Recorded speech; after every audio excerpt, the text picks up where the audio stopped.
ધોરાજી શહેરના ભરચક એવા પાલાવાડ વિસ્તારમાં બે ખુખાર આખલાઓ વચ્ચે જોવા મળ્યું ભયંકર યુદ્ધ. રસ્તેથી પસાર થતા રાહદારીઓ અને વાહન ચાલકોમાં આખલા યુદ્ધને લઈને ફેલાયો ભારે ભયનો માહોલ.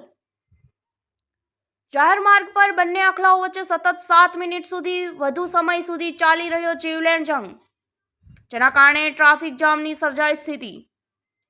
લડતા રોષે ભરાયેલા આખલાઓએ રસ્તાની બાજુમાં પડેલી એક કારને પણ હડફેટે લીધી. કારને ભારે નુકસાન પહોંચાડ્યું.